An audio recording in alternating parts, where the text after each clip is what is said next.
तो हम लोग बात कर रहे थे कि दांत जो होते हैं डायफायोडोंट, थीकोडोंट। डायफायो मतलब जो दांत जीवन में 2 बार निकलते हैं जिनमें। थीकोडोंट मतलब दांत जो होते हैं मसूड़े की जो सॉकेट होती है, जॉ सॉकेट, हड्डियों में दांत धसे होते हैं। और तीसरा होता है हेटेरोडोंट। हेटेरोडोंट मतलब होता है कि ऐसे एनिमल या ऐसे जीव जिनमें अलग अलग कार्य के लिए अलग अलग दांत होते हैं। जैसे होमोडोंट, होमो मतलब एक ही तरह के दांत होंगे, और हेटेरो मतलब अलग अलग कार्य के लिए अलग अलग दांत होंगे। तो मनुष्य में या जितने भी आपके मैमल्स होते हैं उनमें अगर आप देखेंगे तो अलग अलग कार्य के लिए दांत अलग अलग प्रकार के होते हैं। तो हेटेरोडोंट जो होते हैं वो 4 प्रकार के होते हैं। ध्यान रखिएगा, heterodonts are of 4 types. Heterodont are of 4 types. Heterodont जो होते हैं वो 4 प्रकार के होते हैं। पहला होता है इंसीजर, इनको हम लोग कह देते हैं कृंतक। Second is canine, canine means रदनक, रदनक। थर्ड इज प्रीमोलर, प्रीमोलर यानी कि प्रीमोलर का मतलब हो गया अग्र चवर्णक, अग्र चवर्णक, एंड मोलर मतलब चवर्णक। ये 4 प्रकार के दांत होते हैं, इनको हम लोग हेटेरोडोंट कहते हैं। कृंतक का काम होता है कटिंग करना यानी कि काटने का काम होता है।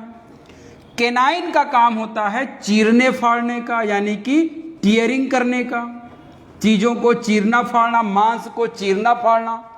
और प्रीमोलर और मोलर का काम होता है ग्राइंडिंग का, ग्राइंडिंग का होता है यानी कि पीसने का होता है, और चबाने का होता है।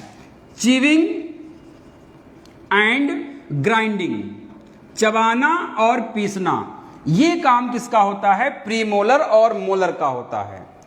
अगर आप देखें कि जो मांसाहारी होते हैं, कॉर्निवोरस एनिमल्स होते हैं, उनके कैनाइन काफी शार्प और लॉन्ग होते हैं।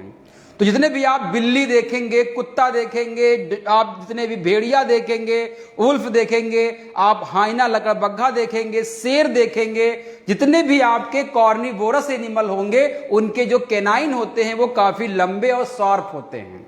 ये ध्यान रखिएगा, क्योंकि उनका ज्यादा काम क्या होता है? मांस को चीरना और फाड़ना। तो ये ध्यान रखिए, किनके कैनाइन लंबे और नुकीले होते हैं, धारदार होते हैं? तो मांसाहारियों के होते हैं। ये आपको ध्यान रखना होगा। और काटने के लिए क्या होते हैं? आपके इंसीजर होते हैं। कभी आपने देखा होगा कि जो हाथी में 2 दांत बाहर निकले होते हैं, कई बार एग्जाम में पूछा गया है। एलिफेंट के जो बाहर निकले हुए टीथ होते हैं उनको हम लोग टस्क कहते हैं, टस्क ऑफ द एलिफेंट। तो क्वेश्चन पूछ सकता है कि जो टस्क ऑफ एलिफेंट है वो इनमें से कौन सा दांत है? इंसीजर है, कैनाइन है, प्रीमोलर है या मोलर है? तो आपको क्लियर कट बता देना है कि अपर इंसीजर, ऊपरे जो कृंतक होते हैं दोनों, वो जो होते हैं हाथी के बाहर निकले होते हैं। हाथी के जो बाहर निकले हुए 2 दांत होते हैं वो ऊपरी कृंतक होते हैं यानी कि अपर इंसीजर होते हैं। ये आपको याद में रखना है, ये एग्जाम में कई बार आपसे पूछ सकता है। हाथी के जो दिखाने वाले दांत होते हैं वो आपके अपर इंसीजर होते हैं। अब बात आती है कि ये जो इंसीजर है, कैनाइन है, प्रीमोलर है, मोलर है, ये बच्चों में, किशोर में यानी कि एडोलेसेंस में और एडल्ट में इनकी संख्या कितनी कितनी होती है? कैसे इनमें नंबर ऑफ टीथ कैसे इसमें चेंज होते हैं? और अलग अलग एनिमल में दांतों की संख्या कितनी कितनी होती है? तो थोड़ा सा यहां से दांत के बारे में आपसे क्वेश्चंस पूछ लिए जाते हैं, तो इनको आपको ध्यान में रखना है। तो ध्यान रखिएगा, अगर बात किया जाए बच्चों में, तो पहले हम यहां पे लिख देते हैं इंसीजर, इसका मतलब हो गया कृंतक। इसके बाद कैनाइन, कैनाइन का मतलब हो गया आपका रदनक। इसके बाद आपका प्रीमोलर, प्रीमोलर मीन्स अग्र चवर्णक, एंड मोलर मीन्स चवर्णक। तो अब यहां पे आपको ध्यान रखना है कि इनकी संख्या अलग अलग एज में कितनी होती है। जैसे अगर पूछा जाए कि चाइल्ड में, बच्चों में इंसिजर कितने होते हैं, तो बच्चों में इंसिजर होते हैं 8। केनाइन कितने होते हैं? 4। प्री मोलर बच्चों में नहीं होते हैं, ध्यान रखिएगा। बच्चों में कौन से दांत नहीं होते हैं? तो प्री मोलर नहीं होते हैं, और मोलर की संख्या केवल 8 होती है। मोलर कितने होते हैं? केवल 8 होते हैं। इस प्रकार अगर देखें हम लोग तो टोटल दांत बच्चों में कितने हो गए? 20 हो गए। टोटल टीथ बच्चों में कितने हो गए? 20 हो गए। इसके बाद हम देखते हैं किशोरों में, एडोलेसेंस में, यानी कि 18 साल तक या उससे आसपास के जो बच्चे होते हैं उनमें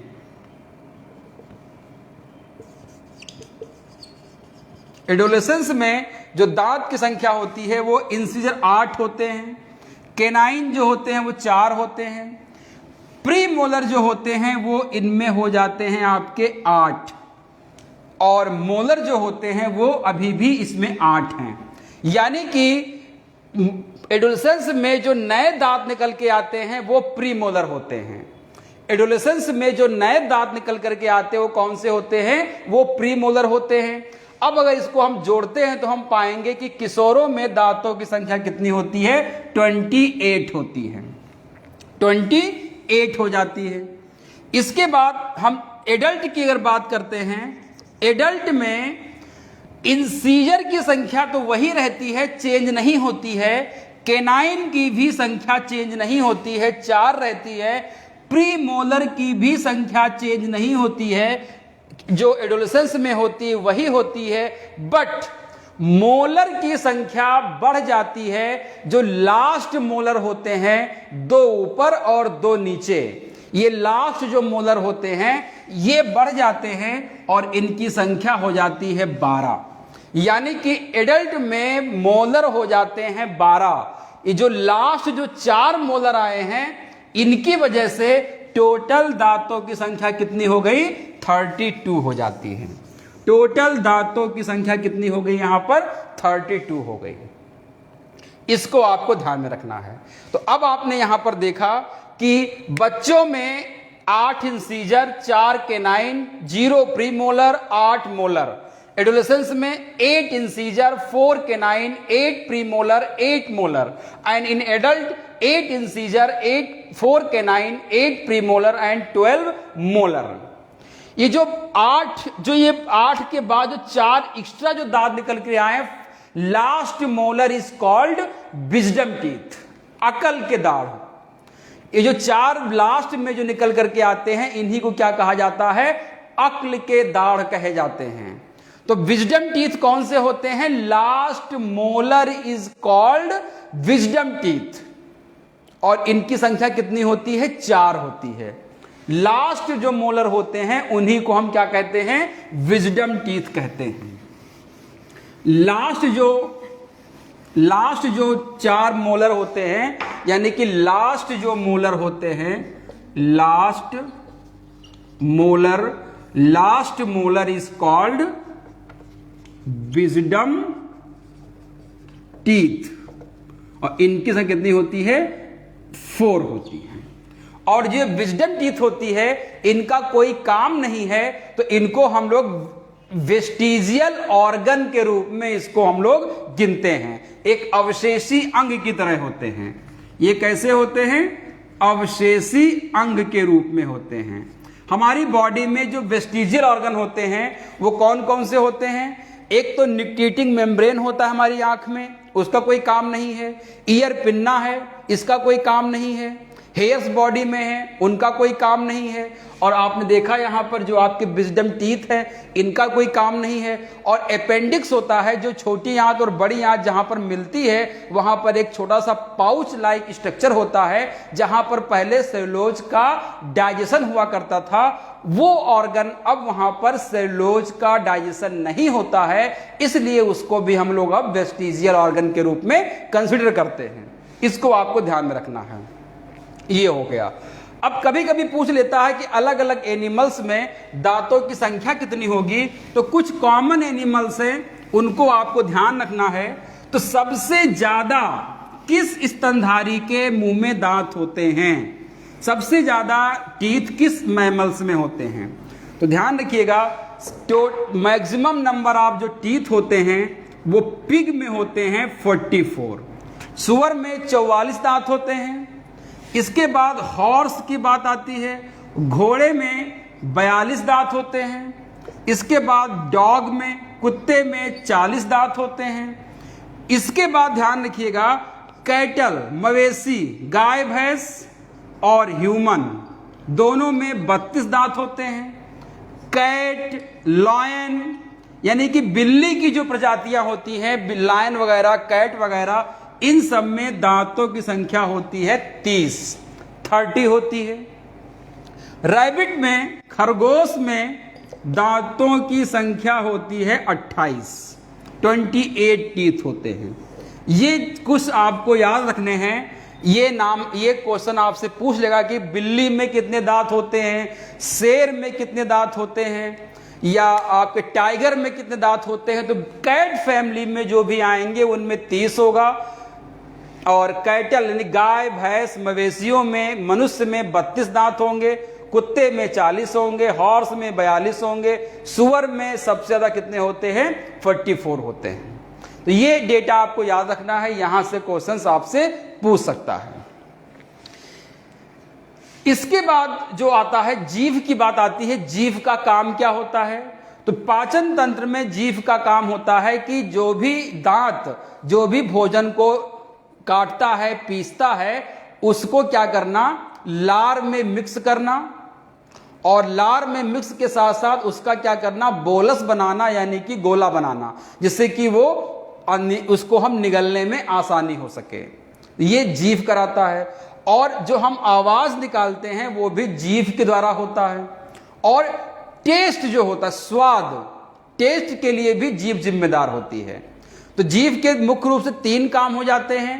पाचन में जो पहला काम है वो ये है कि mix food mix with saliva and food swallowing के लिए, निगलने में हेल्प करता है। दूसरा, टेस्ट के लिए, डाइजेशन अगर आपका अच्छा है तो आपको अच्छे टेस्ट का खाना आपको पसंद आएगा। और तीसरा काम क्या है, बोलने में जो हमारे फॉन्ट निकलते हैं, जो हमारी आवाज निकलती है, जो वर्ड निकलते हैं, वो जीभ के द्वारा ही निकलते हैं। तो ये 3 काम इसके होते हैं। अब पूछ सकता है कि जीभ में कौन से पार्ट में और जीभ में कौन सा क्या होता है जो वो टेस्ट हमको चीजें आती हैं।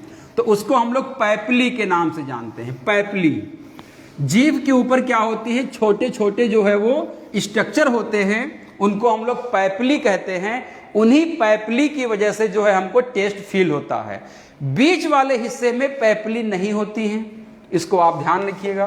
बीच वाले हिस्से में पैपली नहीं होती है। ये तो एक जीभ का जो अगला हिस्सा होता है ये मीठे के लिए होता है, स्वीट का स्वाद देता है। लेटरल साइड में जो हिस्सा होता है ये सॉल्ट का यानी कि नमकीन का स्वाद देता है, नमकीन का स्वाद देता है। ये और आगे कर सकते हैं इसको, ये नमकीन का स्वाद देता है। और पीछे वाला जो लोअर लेटरल साइड जो होता है ये आपको जो होता है ये आपको एक तरह से खट्टे का स्वाद देता है, सोर का। और जो पिछला वाला हिस्सा इसका होता है ये आपका बिटर और स्पाइसी। बिटर और स्पाइसी जो होता है ये आपका पोस्टीरियर पार्ट से होता है, पोस्टीरियर पार्ट से। खट्टापन जो होता है वो अपर लेटरल पार्ट से, अपर लेटरल पार्ट से होता है। सॉल्ट जो होता है वो लोअर लेटरल पार्ट से होता है, लोअर लेटरल पार्ट से होता है। और स्वीट जो होता है वो एंटीरियर पार्ट से होता है, वो एंटीरियर पार्ट से होता है। और जो बीच वाला हिस्सा होता है, जो बीच वाला हिस्सा होता है ये स्वीट, ये टेस्टलेस होता है, ये कैसा होता है? ये टेस्टलेस होता है, ये टेस्टलेस होता है। तो ये चीजें आपको ध्यान रखनी है। ये टेस्टलेस होता है एंटीरियर स्वीट के लिए, सॉल्ट लोअर लिटरल के लिए, अपर लिटरल खट्टे के लिए, और बिटर स्पाइसी जो होता है आपका वो पोस्टीरियर के लिए होता है। इस तरह से आपके एग्जाम में क्वेश्चन कई बार पूछा गया है कि अग्रभाग जो होता है वो स्वाद कौन सा देगा? तो अग्रभाग मीठे का, पश्च भाग कड़वे का और तीखे का, ऊपरी पार्श्व भाग जो होता है वो खट्टे का, और निचला जो होता है वो पार्श्व भाग जो होता है वो आपका नमकीन का स्वाद देता है। ये आपको ध्यान रखना है।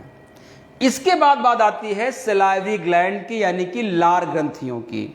तो ध्यान रखिएगा, मनुष्य के मुख गुहा में 3 जोड़ी लार ग्रंथियां होती हैं। Human being buccal cavity has 3 pair salivary gland. हमारे जो मुख गुहा में 3 जोड़ी सलाइवरी ग्लैंड होती हैं। एक उसको मैं बताता हूं आपकी कौन कौन सी कहां पर होती हैं, थोड़ा सा समझिएगा कौन कौन सी चीजें कहां पर होती हैं। सपोज करिए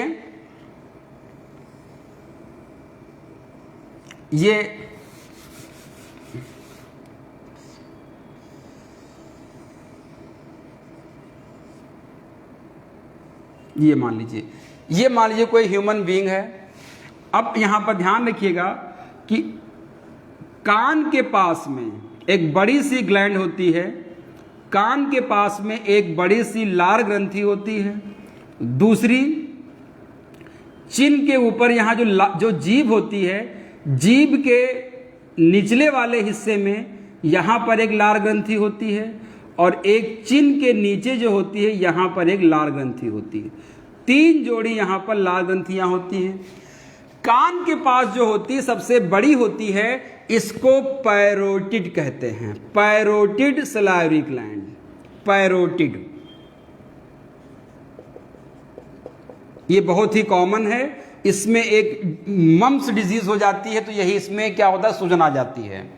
और जो जीभ के निचले वाले हिस्से में होती है इसको सबलिंगुअल कहा जाता है, सबलिंगुअल। और ये जो थोड़ी बड़ी है चिन के पास में, इसको सबमैंडिबुलर, सबमैंडिबुलर।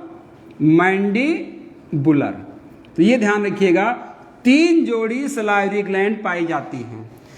एक जोड़ी यानी कि टोटल 6 हो गई। एक जोड़ी पैरोटिड, एक जोड़ी सबलिंगुअल, और एक जोड़ी क्या होती है आपकी सबमैंडिबुलर होती है। सबसे बड़ी पैरोटिड होती है, सबसे छोटी आपकी सबलिंगुअल होती है। ये डिफरेंट प्रकार के सलाइवा को सिक्रीट करते हैं, इसको आपको ध्यान रखना होगा। कभी कभी क्या होता है, छोटे बच्चों में बैक्टीरियल या फंगल या खास करके वायरल, मोस्टली जो होता है वो वायरल होता है। वायरल की वजह से इसमें एक इन्फेक्शन हो जाता है, उससे क्या हो जाती है, पैरोटिड ग्लैंड सूज जाती है, स्वेलिंग आ जाती है। उसको मम्स कहा जाता है, मम्स मतलब गलसुआ, हिंदी में क्या कहते हैं, गलसुआ। और ये पैरामिक्सो वायरस से होता है, पैरामिक्सो वायरस। जब छोटा बच्चा इन्फेक्टेड मिल्क को पी लेता है या गंदा भोजन कर लेता है, दूध पानी पी लेगा, तो उससे क्या होता है, उसकी जो लार ग्रंथियों में ये इन्फेक्शन हो जाता है और उससे मम्स रोग हो जाता है। इससे बचने के लिए एक टीका बनाया गया है, MMR, मम्स, मिजल्स और रूबेला। तो इसी ग्रंथि को अटैक करता है, ये इम्यून सिस्टम डेवलप करता है। तो अगर पूछ सकता है कि MMR क्या है, तो मम्स, मिजल्स और रूबेला, इन 3 रोगों के लिए एक ही वैक्सीन बनाया गया है, जो क्या करता है, पैरोटिड ग्लैंड में होने वाला जो डिजीज है मम्स, उससे रक्षा करता है। ये आपको ध्यान में रखना है। अगली चीज आपको यहां पर जाननी है कि सबलिंगुअल और मैंडिबुलर या पैरोटिड, ये तीनों करते क्या हैं। तो सलाइवरी ग्लैंड से मुख्य रूप से सलाइवा का सिक्रीशन होता है। All salivary gland secrete saliva, सभी सलाइवरी ग्लैंड क्या करते हैं, सलाइवा का सिक्रीशन करते हैं। अब सलाइवा क्या होता है, ध्यान रखिएगा। सलाइवा जो होता है वो सलाइवरी ग्लैंड से निकलने वाला एक चिपचिपा पदार्थ होता है। सलाइवा में ध्यान रखिएगा 90% वाटर होता है, 90% वाटर होता है, सॉल्ट होता है, सोडियम क्लोराइड होता है, इसमें कुछ हैवी मेटल्स होते हैं, इसमें कुछ इम्यूनोग्लोबिन्स होते हैं इसमें, जो क्या करते हैं, इम्यून सिस्टम को डेवलप करते हैं। साथ ही साथ जो हमारे काम की चीज है वो क्या है, इसमें कुछ जो होते हैं इंपॉर्टेंट क्या होते हैं, एंजाइम्स होते हैं जो पाचन में सहायता करते हैं। तो मेनली आपको ध्यान रखना है कि सलाइवा में मुख्य रूप से जो एंजाइम होता है वो दो होते हैं। एक आपका होता है, एक एंजाइम जो होता है उसका नाम है टाइलिन। इसका पुराना नाम टाइलिन था, लेकिन नया नाम इसका क्या हो गया है, सलाइवरी एमाइलेज। कहीं पर भी अगर एमाइलेज लिखा हुआ है, इसका मतलब ये क्या करेगा, कार्बोहाइड्रेट का पाचन करेगा। Amylase always digest carbohydrate. और दूसरा एंजाइम जो निकलता है दैट इज लाइसोजाइम एंजाइम। ये दो एंजाइम जो होते हैं ये आपके लार में पाए जाते हैं। सलाइवा जो होता है इसका ये एसिडिक मीडियम में कार्य करता है, यानी कि इसका पीएच जो होता है वो एसिडिक होता है, और वो माना गया है कि 6.8 पीएच पर ये अच्छे से काम करता है। स्लाइटली एसिडिक मीडियम में काम करता है, और एक मनुष्य में एक दिन में लगभग 1.5 लीटर सलाइवा सिक्रीट होता है। 1.5 लीटर जो होता है वो सलाइवा सिक्रीट होता है। सलाइवा सिक्रीट होने के लिए हमारे ब्रेन में सिंपैथेटिक और पैरासिम्पैथेटिक नर्वस सिस्टम होता है, वो इसको स्टिमुलेट करते हैं कि सलाइवा निकलना है या नहीं निकलना है। अगर आपको कोई खतरा है, कोई डर है, उस समय क्या हो गया, sympathetic nervous system salivary gland को सलाइवा निकालने से रोक देते हैं, और जब आप नॉर्मल हो जाते हैं तो फिर पैरासिम्पैथेटिक क्या करता है, फिर सलाइवा को सिक्रीट करता है। अब बात आती है कि सलाइवा में जो एक टाइलिन है, यानी कि जो सलाइवरी एमाइलेज है, ये भोजन को कैसे पचाता है और लाइसोजाइम का काम क्या है। इन दो चीजों को हम लोग यहां पर समझने का प्रयास करते हैं।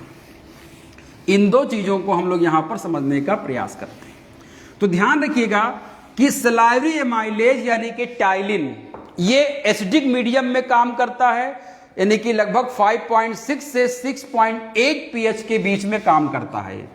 5.6 से 6.8 पीएच के बीच में काम करता है, ये आपको ध्यान में रखना है। हमेशा बक्कल कैविटी में जो डाइजेशन होता है वो कार्बोहाइड्रेट का होता है, यानी कि कार्बोहाइड्रेट जो होता है, कार्बोहाइड्रेट आप अगर आलू खाते हैं, चावल खाते हैं, रोटी खाते हैं, मक्का खाते हैं, these are the basic source of the carbohydrate. ये कार्बोहाइड्रेट के स्रोत होते हैं। तो कार्बोहाइड्रेट में एग्जैक्टली क्या होता है, स्टार्च होता है, एक टाइप ऑफ पॉलीसैकेराइड होता है। स्टार्च क्या है, एक पॉलीसैकेराइड है कार्बोहाइड्रेट का। ये हमको आलू से, चावल से, मक्के से, गेहूं से, इन सब से हमको स्टार्च मिलता है। जब हम रोटी को या चावल को या आलू को मुंह में रखते हैं, चबाते हैं, तो उसमें क्या होता है, एंजाइम मिक्स होता है। स्टार्च में क्या होता है, सलाइवरी एमाइलेज जो होता है, सलाइवरी एमाइलेज जो होता है वो इसको ब्रेक करता है, तोड़ता है एसिडिक मीडियम में। एसिडिक मीडियम में क्या करता है, इसको ब्रेक करता है। और सलाइवरी एमाइलेज क्या करता है, स्टार्च को माल्टोज में कन्वर्ट कर देता है, माल्टोज में कन्वर्ट कर देता है। यानी कि बक्कल कैविटी में कार्बोहाइड्रेट का पाचन होता है और मेनली स्टार्च का पाचन होता है। स्टार्च को माल्टोज में कन्वर्ट कर देता है सलाइवरी एमाइलेज। बाकी जो हमारे मुंह में भोजन है, प्रोटीन है, फैट है, ये वहां पर डाइजेस्ट नहीं होते हैं। ध्यान रखिएगा, बक्कल कैविटी में केवल और केवल कार्बोहाइड्रेट का डाइजेशन होता है, बाकी चीजें ईसोफेगस के रास्ते से आगे जाकर के स्टमक में उनका डाइजेशन स्टार्ट होता है। तो मुख में केवल स्टार्च का पाचन होता है, बाकी चीजों का पाचन स्टार्ट होता है कहां पर? स्टमक में।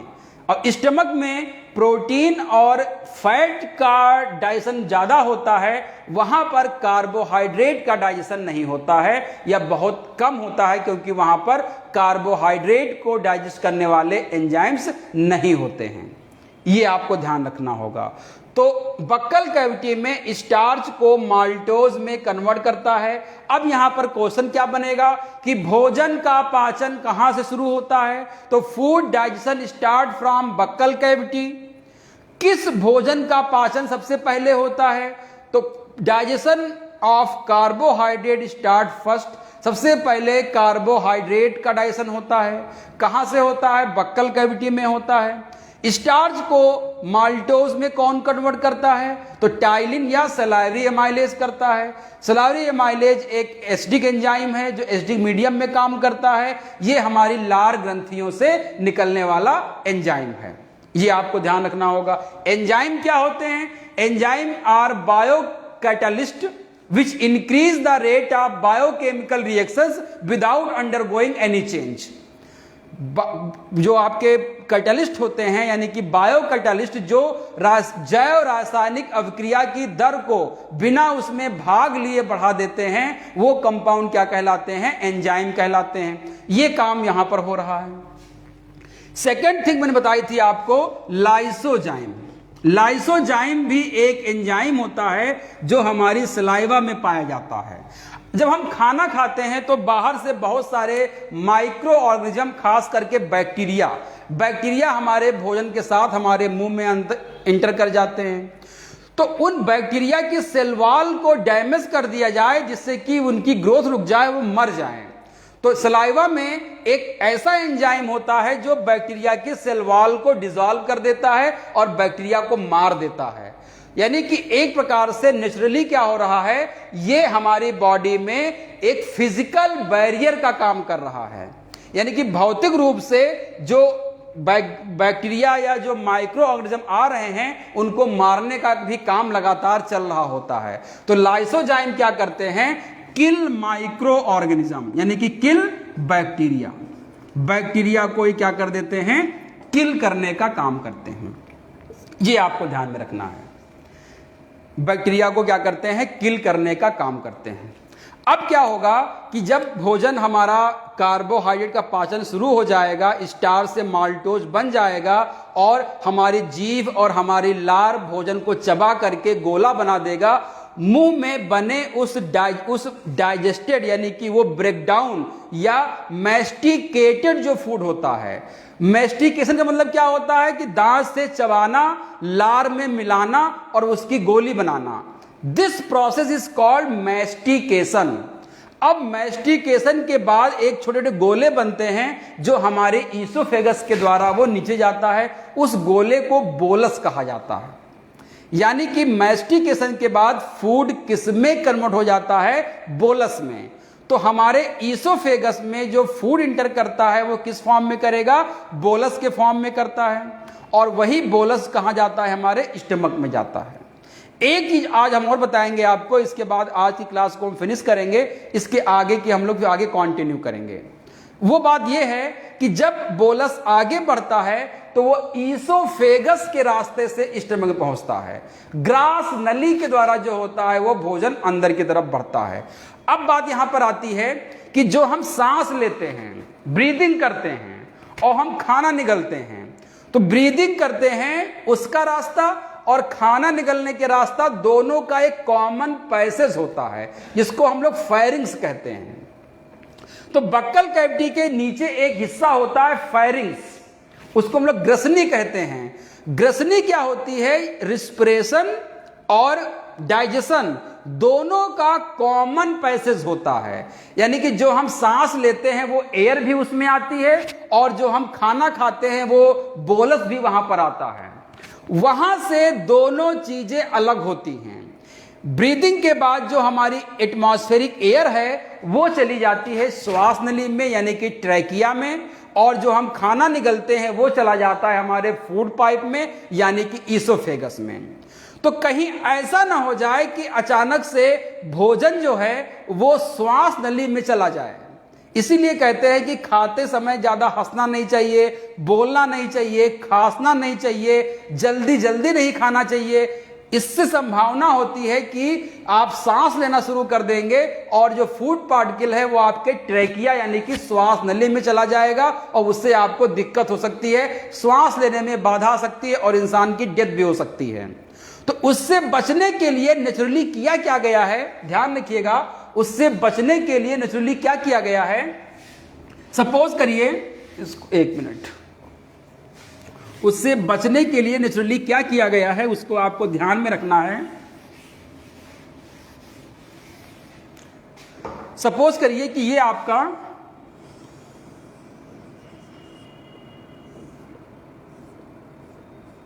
ये है, ये आपका ट्रैकिया है, श्वास नली है, ये आपका ईसोफेगस है यानी कि ये ग्रास नली है। अब होता क्या है कि यहां पर क्या है कि फेरिंग्स के पास यहां पर एक लिड लगी होती है। इस लिड को कहा जाता है इपीग्लॉटिस। इपीग्लॉटिस, और इपीग्लॉटिस ओपन कहां पर होता है, एक ग्लॉटिस होता है, ग्लॉटिस में। ग्लॉटिस जो है वो किसका पार्ट है, वो श्वास नली का हिस्सा होता है। तो इपीग्लॉटिस क्या करता है, जैसे आप भोजन को निगलते हो, इपीग्लॉटिस क्या करता है, श्वास नली के जो छिद्र है उसको बंद कर देता है जिससे कि भोजन श्वास नली में न जाए, और जब सांस लेते हो तो फिर ओपन हो जाता है। तो लिड का काम क्या है, इपीग्लॉटिस क्या करता है, ये श्वास नली को निगलते समय बंद कर लेता है। अगर ये बंद नहीं होगा तो फिर फूड आपके फूड पाइप में चला जाएगा, विंड पाइप में चला जाएगा और आपकी दिक्कत हो जाएगी। तो फेरिंग्स में इपीग्लॉटिस का क्या काम है, ये एक लिड होती है जो फूड को श्वास नली में जाने से रोकती है, उस पे कैप की तरह काम करती है, उसको बंद कर लेती है जब हम खाने को निगलते हैं। इसके बाद जो आपका फूड है यानी कि जो बोलस है वो गोले के रूप में ईसोफेगस में इंटर करता है। अब ईसोफेगस में क्या होता है, मैकेनिकल प्रोसेस होती है, यांत्रिक क्रिया होती है। उस यांत्रिक क्रिया के द्वारा उसमें मसल्स होती है, मांसपेशियां होती हैं जो हमारे नर्वस सिस्टम से कंट्रोल होती हैं। वो क्या करता है, मसल्स को वो मूवमेंट कराता है और उस मूवमेंट से बोलस जो है वो आपका आगे की तरफ बढ़ता चला जाता है और जा करके स्टमक में गिर जाता है। तो एक प्रकार का जो गति है, जो गति हमारी मांसपेशियां ईसोफेगस को प्रोवाइड करती हैं, वो गति कहलाती है क्रमाकुंचन की गति यानी कि पेरिस्टाल्सिस मूवमेंट। तो अगर पूछ लिया जाए कि आहार नाल में यांत्रिक रूप से भोजन आगे किस गति के द्वारा बढ़ता है, तो जो गति है उसको कहते हैं क्रमाकुंचन की गति यानी कि पेरिस्टाल्सिस मूवमेंट कहा जाता है। क्या कहा जाता है, पेरिस्टाल्सिस मूवमेंट कहा जाता है। तो पेरिस्टाल्सिस मूवमेंट के थ्रू जो है वो हमारा फूड आगे की तरफ बढ़ता है, इसको आपको ध्यान में रखना है। तो ये ध्यान रखिएगा कौन सा मूवमेंट होता है, पेरिस्टाल्सिस, क्रमाकुंचन गति कहते हैं। क्रमाकुंचन गति जो होती है ये मांसपेशियों के द्वारा होती है जो हमारे तंत्रिका तंत्र से जुड़ी होती है। और ईसोफेगस में कोई भी डाइजेशन नहीं होता है, नो डाइजेशन इन ईसोफेगस। इसका केवल ये काम है कि मुंह में जो लुगदी बनी है उसको स्टमक तक पहुंचाने का काम है। एक पाइप है जो फूड को स्टमक तक पहुंचाने का काम करता है। ईसोफेगस में यानी कि ग्रास नली में यानी कि खाद्य नली में, भोजन नली में, फूड पाइप में किसी भी प्रकार का पाचन नहीं होता है। इस चीज को आपको ध्यान रखिएगा और ये आगे की तरफ बढ़ती रहती है। इसके बाद भोजन कहां पहुंच जाएगा, स्टमक में पहुंचता है। स्टमक की कहानी कुछ अलग है, उसको हम लोग फिर अगली क्लास बताएंगे कि स्टमक में भोजन कैसे पचता है। तो इसको आप अच्छे से नोट बना लीजिएगा, लिख लीजिएगा और इसके बाद की चीजें हम लोग फिर अगले क्लास में करेंगे। तब तक के लिए धन्यवाद, थैंक यू। इस वीडियो को लिंक को ज्यादा से ज्यादा लोगों तक शेयर करिए जिससे कि इस क्लास का बेनिफिट और लोग ले पाएं। Thank you.